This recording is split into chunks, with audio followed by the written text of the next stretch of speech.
Welcome in, ladies and gentlemen, to another episode of the Simple Mind Sports Show, where we cover everything in New England sports. Top four, the Boston Bruins, Red Sox, Celtics, and obviously the Patriots. I'm your host, Dr. BigMac, and it's a single patty show tonight, folks, because Bobby's on vacation, and so isn't Rich. Rich is in the Northland of New Hampshire right now and doesn't have Wi-Fi, but that's neither here nor there. Today, I'm here to talk about the Patriots and Celtics and how Boston sports will be great again sooner rather than later. With Patriots training camp and NBA Summer League games in full swing, I'm here to tell you why these two teams will bring championships back to Boston and make the region a dominant force in sports again. I do have an opening take, and it has nothing to do with sports. Basically, there's nothing on fucking TV right now. With MLB in full force, and the only thing on TV right now, Netflix, Hulu, Max, HBO, Peacock. Be better, because this is your time to shine. Right now, there's nothing on TV, and you guys could be putting out documentaries, movies, anything to catch my interest. And for right now, you got nothing. I've watched everything. I'm now watching Fear the Walking Dead on Netflix because that's the only thing that got my interest. So, you streaming services, I'm paying a lot of money for you. Be better, please. Because I don't like paying all this money and not getting anything in return. There's my little opening rant. For the show rundown, we will be talking Patriots will be a playoff team. I'm here to tell you why. I'm the biggest homer on this show, and now I'm by myself tonight, so I'm going to tell you why. Also, we got, without Tatum, Celtics will still be a top four team in the East. I will tell you why the Celtics will be good next year, and why without Jason Tatum, they can still compete and have a deep run in the playoffs. And I will end the show with Simplest Minds of the Week, which I have 4, I believe, and they're pretty good. So welcome, like usual. Welcome to the show.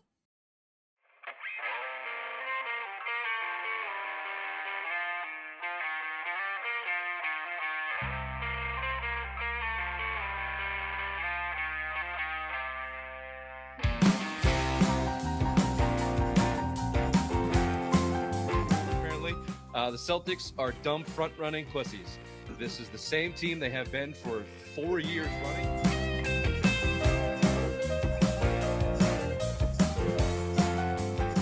Well, my worst nightmare came true. Missoula and Mayo are friends. What the fuck? Apparently they've known each other since Virginia. They have these docking sessions where they talk about ball and managing people.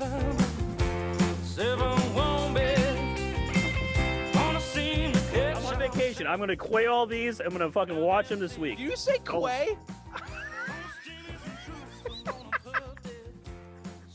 Is it not quay? It's Q. It's Q.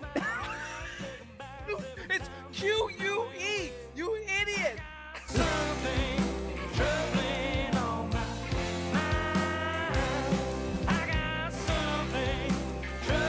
If you're watching on YouTube, rate, subscribe, review. Tell your friends, tell your mothers. And while you're at it, go to Fan Favorites. Fan Favorite is a Boston sports apparel shop where they have all the greatest things for the Bruins, Red Sox, Patriots, and Celtics. If you go to our website, simplemindsports.com right now, and enter your email for the newsletter, you could subscribe to win a free giveaway. It's Lunch Atop a Dynasty. It's a banner of all the Celtics, great Patriots, Celtics, Bruins, Red Sox greats, and Lunch Atop a Dynasty, basically the old, when they're building Empire State Building, like on that big beam, they have all those greats up there. You can win that. Just go to simplemindsports.com, link in description, join the newsletter. Like I said, this is going to be a positive show. I'm the biggest homer of the show, and I'm going to tell you why the Patriots will be a playoff team. The first thing, they're using the Eagles formula. They're building in and working their way out. They signed Milton Williams. They drafted Will Campbell. If you can protect your quarterback and get to the other team, that is a recipe for success. And I think they're taking that to heart. They're bringing in Vrabel, who is great with a great defensive mind. And I think that they're going to be able to attack the opposing quarterback, which last year they didn't do that. They were hurting on the defensive line. Their corners were doing everything in their power to try to stop the wide receivers last year, and was basically trying to go downfield with them all the time and giving the other opposing quarterback all day to throw. So I think the recipe is here: attack, attack, attack. You got linebackers, you got defensive line now. You can actually go after the quarterback, and I think that's going to be a step in the right direction for this team. They're also going to protect Drake May, and a revamped offensive line is something they needed to address, and they did it deep this year. Last season, Drake May and Jacoby Brissett were sacked 52 times, which would be tied for second in the NFL in 2024. They drafted Will Campbell, like we said earlier, brought in center Garrett Bradbury, and right tackle Morgan Moses. Drake had an average time of 2.8 seconds to throw the ball last season, which helps that he is a mobile quarterback, and a strong line to give him time to throw will elevate him in year 2. That's the big thing. It's year 2. He has now had a taste of what it is to be in the NFL after that first year. I mean, does it help that he had boobs as coaches? No. So this will be a positive thing for him now that you'll have protection with Morgan Moses, Garrett Bradbury, like I said, Micah Windu probably playing right guard. The only question mark is left guard. Is Cole Strange going to be able to come back and be that guy that we saw in the first year of his career? We shall see, but I think they have done everything in their power to help protect Drake May, which is a great thing. If he has time to throw, he was finding wide receivers, and that gives his wide receivers time to get down the field and develop their routes. That's going to be huge. Big time for him. What else? The running game. That'll help the running game. Holes for Ramondre Stevenson. Travion Henderson will probably have a really great year because of this offensive line. Everything's going in a step in the right directions. Everything they need to address in the offseason, they did.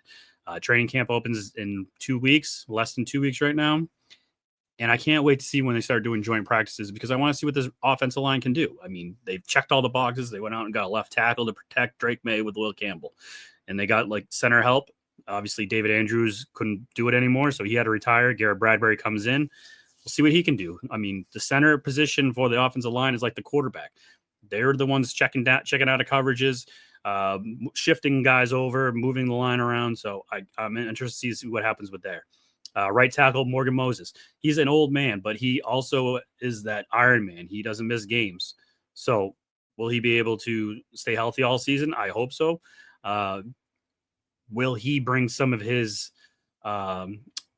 quality things he's learned over the years to help the younger guys and help this offensive line? Can he be like the David Andrews and help the line out? You know, obviously Garrett Bradbury is going to be the guy doing that, but can Morgan Moses come over and help out in situations like that? So a strong line is something that's going to help propel this team into playoff contention. The next thing I had, coaching. Last year was a spiteful vengeance, as I said, agenda against Bill Belichick, where Robert Kraft was trying to show the world that it was his Patriot way that brought titles to New England and not Bill. Bringing in Gerard Mayo and the clown cast of characters was one of the biggest fails in Patriots history, in my opinion. Kraft brought in Mike Vrabel and Josh McDaniels to right the ship. Vrabel took a Tennessee team to the AFC Championship with guys named Marcus Mariota and Ryan Tannehill. Josh McDaniels also helped Mac Jones reach the Pro Bowl. Upgrades all around from offensive coordinator, defensive coordinator, wide receiver coaches.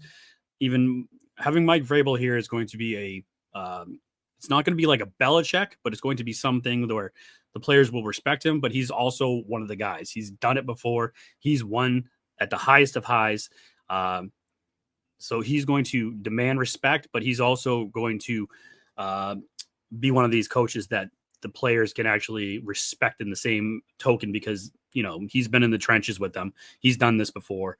And like it's going to be a step in the right direction all the way around.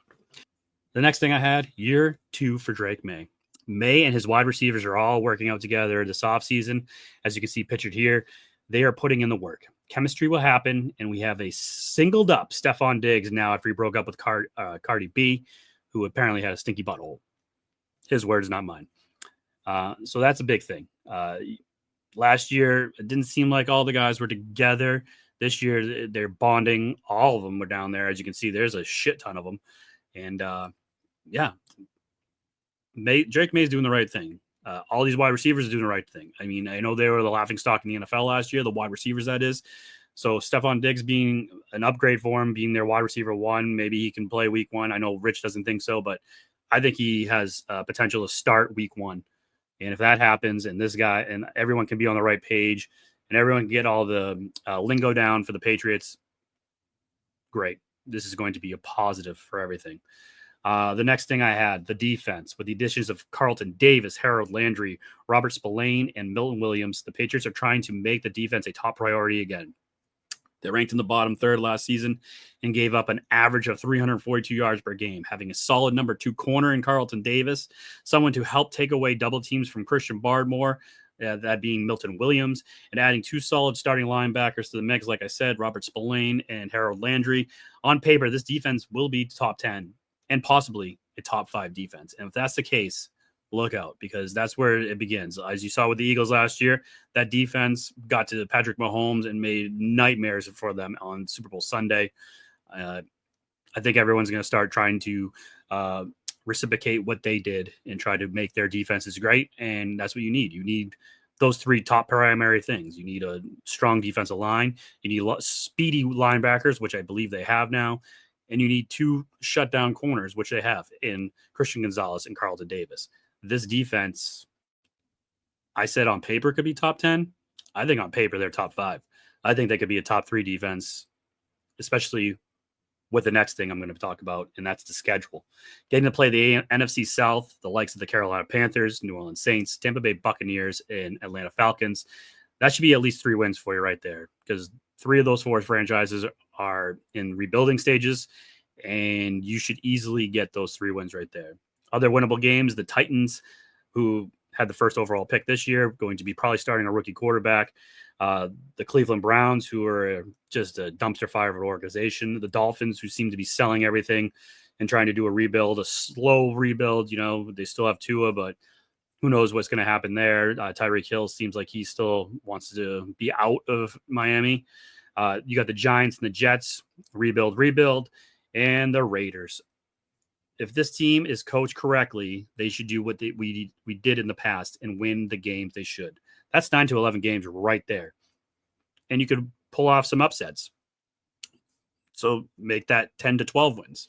So right there, that's showing me the 5 things I just listed between the Eagles formula, the revamped offensive line, the coaching, year 2 for Drake May, and the schedule. Right there is a positive way of why this team could be a playoff team. And who knows? The injury bug always happens in the NFL. I mean, we've been bitten by it before with Tom Brady going down the first game of the season against the Kansas City Chiefs. We've seen it before. Could Josh Allen get hurt? He hasn't had that big injury yet in his NFL career. Mahomes, same thing. Could he finally get the injury bug and miss multiple games, half a season, something like that? NFL is a crazy, crazy league where things like that could happen. And if that happens, it just opens the door for a team like this, like the New England Patriots, to swarm in, take advantage of. So hopefully come January, we'll be talking about a wild card appearance and a deep push into the playoffs. And from there, you take the momentum and you just keep building and building. Next 3 to 4 years, you could be sniffing a playoff Super Bowl run. I'm saying it. If you can keep adding to what they've been doing and building on the success and get that first playoff win that you haven't had since Tom Brady left in 2019, sky's the limit for this team. So there's my first positive thing of the show. I will be right back with headlines with the obvious one.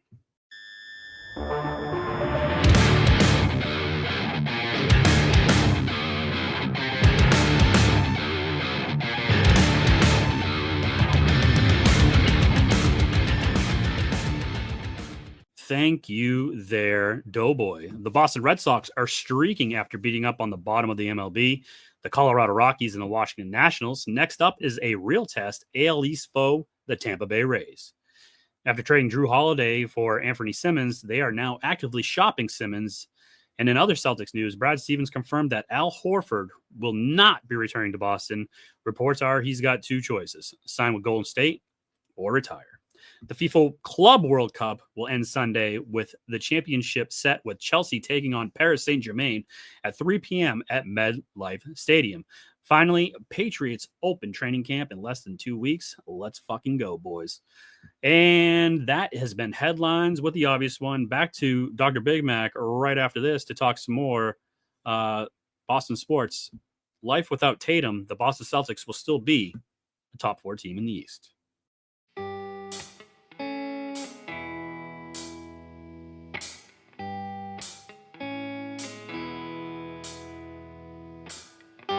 Give love my breath.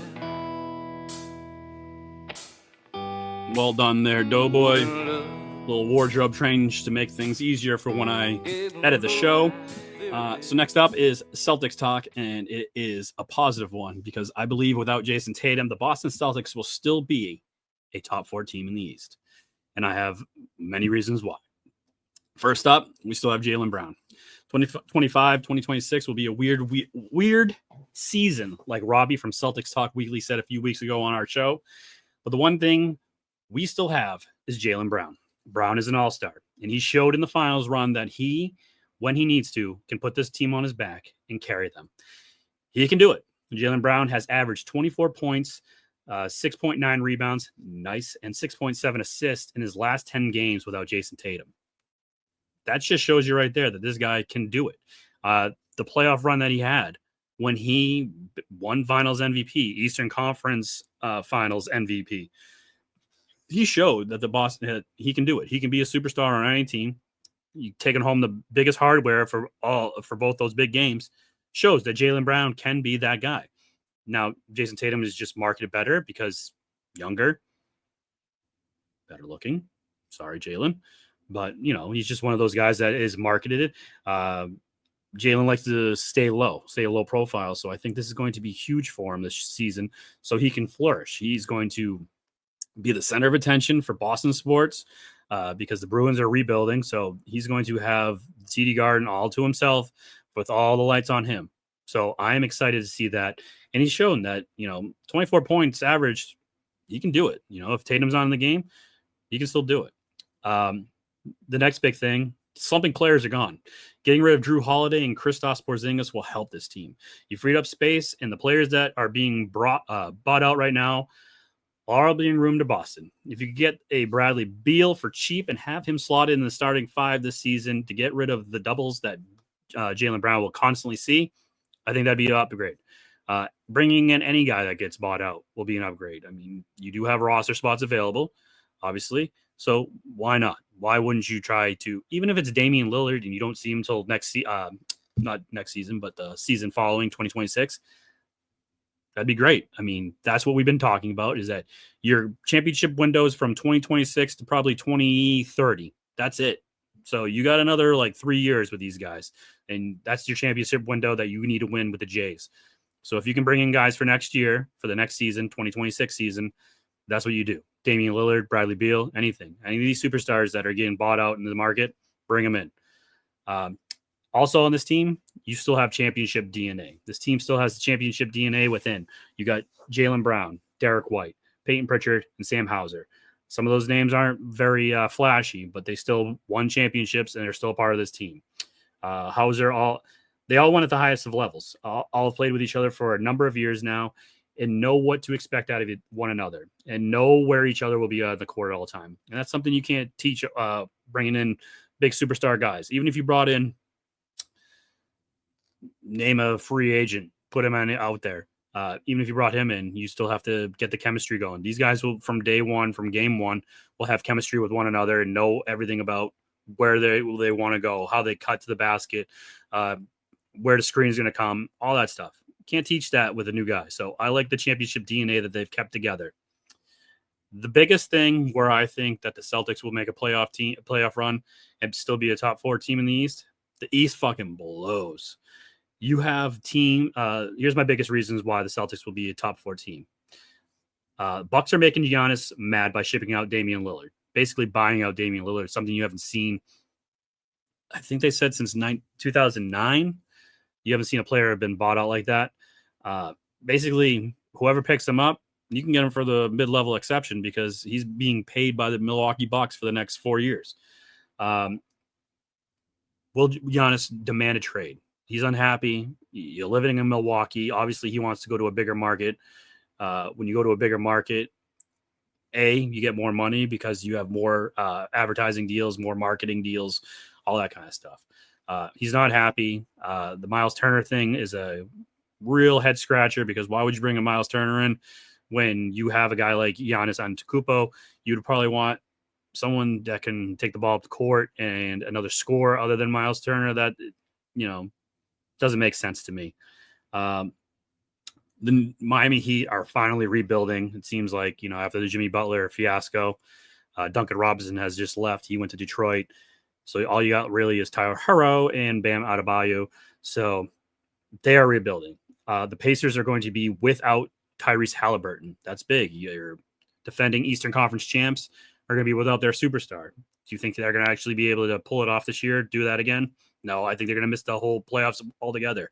Maybe make the play-in tournament, but they're not going to be the same team because they're without Halliburton. They don't have a guy like Jaylen Brown to step up and take that spotlight away. And then you have the New York Knicks. You take one step forward and 6 steps back. They fired one of their best coaches they've had in years and no succession plan after that. Basically, they thought that, hey, this position's open and look at this. Come to New York. We can get anyone we want. Jason Kidd, come. Nope. You're not going to have an interview with him. Dallas won't let it. They try to lure other coaches out there. And basically they all said, nope, you're not going to be able to interview our coaches. He's not up for grabs. Sorry. Tough titty, said the kitty. So you basically have 3 other teams that, made upgrades this offseason and look to contend. And that's the Cleveland Cavaliers, the Orlando Magic, and surprisingly, the Atlanta Hawks. That roster, that top 5, their starting 5 rotation, even with Porzingis, if they can stay healthy, that's a legit team in the East. And then right after that, I have the Boston Celtics. So, yeah, Jason Tatum won't be here this season, but I think you're still going to be all right. It will be weird.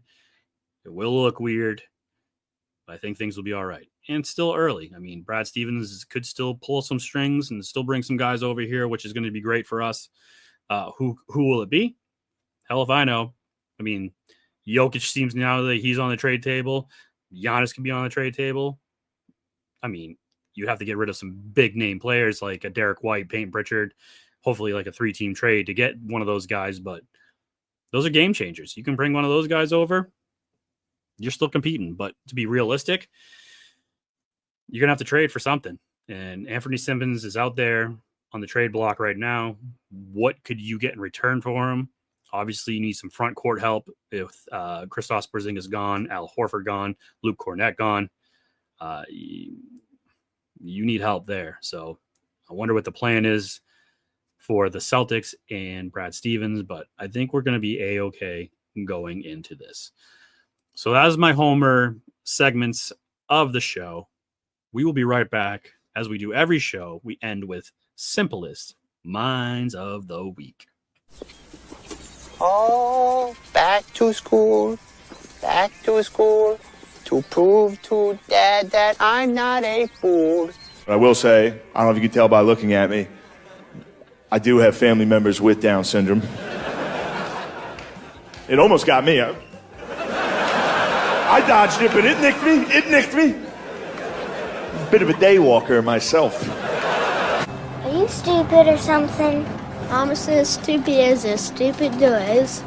If you're new to the show, Simplest Minds of the Week, we find the funniest videos on the web or even screenshots of the web. And we bring them here. I mean, Simplest Minds is something that is basically about me. I'm a simple-minded human being. Dumb, idiotic, and as you saw in the video, special. So here we have it. The first one I have is an epic Canadian golf course fight brought to you by Billy Trashcan. He sent this to the group text the other morning, and it's just pure gold. So here it is. Drive the fuck up there or you're going to get booted the fuck out of here. Yeah, no, we're fine. Enough. No, you're not a tough guy. Hurry up. I'll fucking promise you that. Hurry up. He's pretty tough. Not that fucking No, he's tough. not. Not that fucking He's not. tough. He's not tough. No, he's pretty tough. He's not tough. Fucking tough. You're not tough. Hey, You're not tough. Let's get going. Get going. Or you can play behind us all, and you can take all the fucking time you want. It's literally this is golf. fucking You're not embarrassing. tough. This is golf. This is not Yeah, golf. it's not. You can stand golf, there 15 man. fucking minutes. You That's can't not even. golf. You guys can't even stand stand and tee your ball up, man. I know he's teamed up, man. That's fine. He's not teeing it up. He's standing Do there. we like a need to get fucking moron. the police out here? No, we don't need police. We're not. Okay, then let's get going here. Let's go. Pick your shit up and get going. This is not fine. Yeah, leave him fine. We're what? I'm gonna throw him in this fucking lake. Is what's gonna happen. No, fuck you both. This is fucking bullshit. How long have you been waiting for? They've been sitting there for fucking 23 minutes. Cry about it. Fucking cry about it. I'm going to. Fucking cry I'm about gonna it. fucking You cry about fucking it. pussy. I'm a pussy. Like, fucking cry about it. Buddy, you're gonna get fucking shit kicked. I don't give a fuck. Like badly. Good. Let's Fucking fucking badly. go, man. Buddy, you don't wanna go me. No, I'm not filming this. I'm not stopping. No. I don't know what You guys need to get off the golf course. Yeah, we will, man. No, now. Like, I don't know pack what up, go now. you're doing. Get in your cart and go. I don't know what you're doing. You're not scaring anybody. You're just making I don't yourself. fucking care. Hey, man. Come on, man. Hey. Hey. Off to a good start, buddy. I fucking told you. Man, leave him alone. You want another? He You just want one fucking too? came at Leave me. him alone, man. I got it all on record. It's around the golf. I got it all on record. Around the golf. Bang! Hey, You wanna fucking go, guys? leave him alone. Hey, leave him alone, man. I wouldn't keep going back, you fucking moron. Hey, Bang! come on, man. Bang! No, I'm not trying to get in there. Like, just like, fuck me. Enough! Are you still cheering on you? Yeah. Enough! Get out! Hey. Enough! Things go well for him. Get him the fuck out of here! No, it's not gonna go well for It's not okay. Take him home or get I him asked fucking you out of to here. fucking get moving! I said stop looking like an idiot! Get out of here. Fucking Take embarrassing him home. yourself! Like, you're done. This will happen every fucking tee Fuck box you unless you too. keep moving. No, man, leave him alone. What do you mean leave him He alone? just fucking ran at me! Leave him No, alone. He man. fucking. It's all on camera, man. Oh, man. It's all on camera. It's just golf. It's not. Tell your buddy. It's golf. Tell your It's not fucking buddy! golf. No, leave him alone. Get out of here. Alone, man. I just threw you in the fucking No, lake! leave him the You fuck too there, alone. fucking doughboy! Night Hey. night! It's fine. Get Hey, going! we're fine. We're gonna Pack your leave. fucking not shit fine. up and go. Get going! Give him his space. He fucking Yeah, charged at that's me! fine, man. Leave him alone. Hey, we're done. You guys are done. Yeah. We're You guys are leaving. packing up and Hey, We're going. leaving. We're Get leaving. the fuck going. We're gonna Go. throw all your shit Yeah. in the lake. Let us grab our shit and go. Just Now you're gonna come at me with a weapon? yeah. Buddy, I'll No. fucking give it to you again. No. I'll fucking give it to you again. Hey. No, fucking do it. Fuck off. Get out of here. Don't fucking touch me. Get out of here. Fuck Get down. on the cart. Get Hey. No need for handshakes. Get out of here. fucking embarrassing. Man, Get the fuck out of here, too. No need for fucking handshakes. Get going. Fuck off. You guys have no fucking respect. Go away, man. Get out of Get here. in your carts. Get the fuck inside. Yeah, we're going. Get the fuck out of here. Let's go. I'm still gonna shut the fuck Come up. on, man. If you guys can get to the clubhouse, get the fuck out of here. Yeah, we're gonna go. It's not your fucking cart. What's your cart, you problem, fucking man? moron. Get out of my fucking cart. Leave him alone. Leave him alone, man. Hey, the fuck? Leave him alone, man. He's putting our shit in our fucking That's cart. not your shit. Don't you fucking dare. Hey, Don't you fucking dare. We get weapons involved? we're away. Okay. Going. All right, go away. Shut the fuck up. Come in his hand. Leave him alone. Leave him Get alone. out of here. Leave him Get the alone. fuck out of here now. Get the fuck going.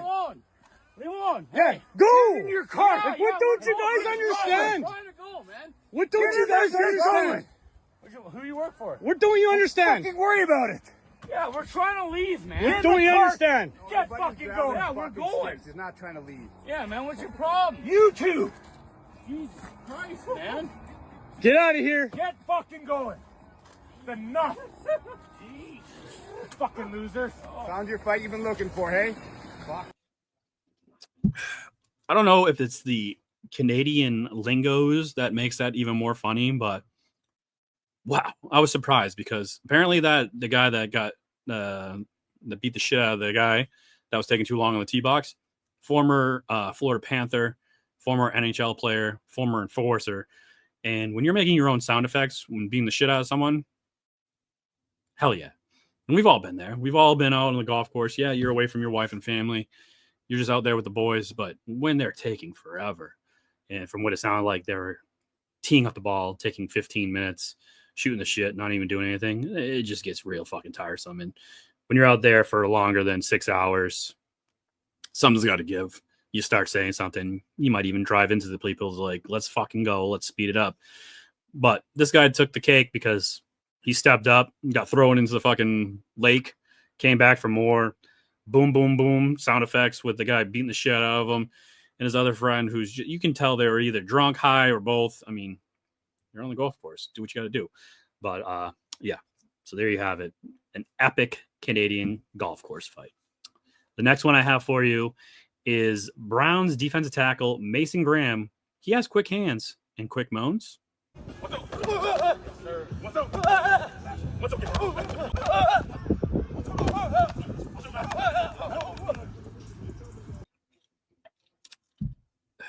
I can see why Bobby liked this guy coming out of Michigan man.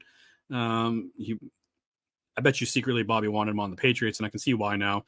As we joke around with Bobby, he does have a male prostitute at work that goes around in the parking lot when we're doing snapshots. You would sometimes see Bobby looking around on the camera. Where's this guy? Where's this guy? So it all comes together. Mason Graham with some quick hands and those quick moans. Maybe giggle. Had to throw that up there. If I was single, this next one would relate to me even more, but I'm a happily married man. This boy right here, he has swiped right 2 million times and only had one date. That would be me. If I was single right now and I was on the Tinder, I'd be swiping right all day, every day.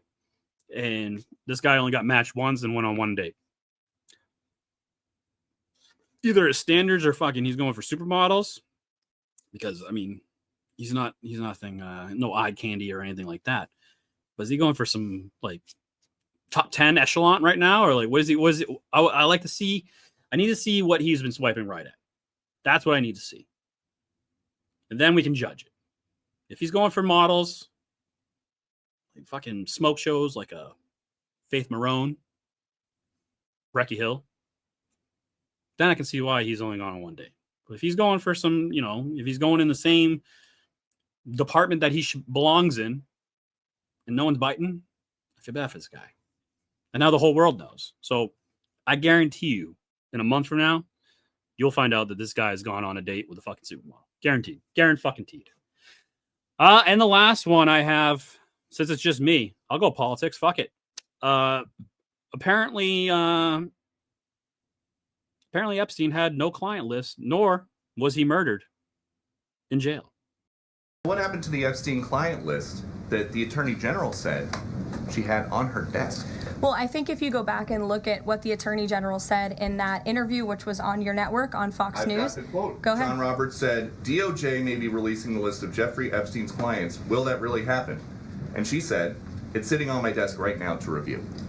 Yes, she was saying the entirety of all of the paperwork, all of the paper in relation to Jeffrey Epstein's crimes. That's what the Attorney General was referring to, and I'll let her speak for that. But again, when it comes to the FBI and the Department of Justice, they are more than committed to ensuring that bad people are put behind bars. They have an operation going on right now called Summer Heat, which has our murder rate trending in the lowest direction in United States history. Their emphasis on violent crime and locking up violent criminals has led to the arrest of 14,000 violent criminals. That's a 62% increase from the same time period last year. So this Attorney General and the FBI Director are committed to putting bad people behind bars where they belong. They promised an exhaustive review. That's what they did. For any further details, I would refer you to the Department of Justice. See, this is what bothers me. You fucking get me. You get me good. You say, hey, we got the client list. We got everything. We got everything here. It's all on the table. We're going to release this. Okay, great. When are we going to do this? Yeah, search the Google. See if it's been released yet. See when it's coming. Nothing. It's on their desk. The list is on their desk. We're going to release this soon. We have all the footage. And then they just say, yeah, he had no list. He had no client list. And yeah, he wasn't murdered in jail. He killed himself. Bullshit. Fucking bullshit. Okay? I'm not saying that, how do I put this? Obviously, people are either you love Donald Trump or hate Donald Trump. I don't talk politics because I feel like it's religion. Like, you don't go to someone and be like, oh, you're Jewish, you're fucking stupid, or you're Catholic. That's dumb. This is why you should be fucking Muslim or whatever. I just don't believe in that. But someone got to Donald Trump. I don't know if it was the left. I don't know if it was the right. Someone got to this man and said, you better not release this or something bad will happen. I think there's a higher power. There's some sort of fucking higher power that went out there. Yeah, call me crazy. I'm sure when Rich fucking edits this show or views this or listens to this, he's going to be fucking saying this is why he is on the Simple Mind Sports Show. This is why he's the obvious one. But there's someone. There's a higher fucking echelon up there in the world. I'm not saying just in America, but the fucking world. Because why is Ghislaine Maxwell still in jail? If there was no client list, then how are you getting her on all these sex trafficking charges? And why haven't we heard anything about her? Why haven't we heard anything like when the trial starts or anything like that? We haven't heard shit. This is my big conspiracy theory. And I'm not talking politics. I'm not saying what, but there had been some big names on that list and people higher up than, the president, the prime minister, the royal family, higher than that, probably came up and said, you will not release this. You will not say who is on this list because it would make things very bad for you and for everyone involved. So shut your fucking mouth. So there's my little quote unquote politic talk for the show. 4 years from now, we'll talk more politics probably. But for that has been Simplest Minds of the Week. And that has been the show. A quick 40-minute show. Not too bad. Not too shabby, right?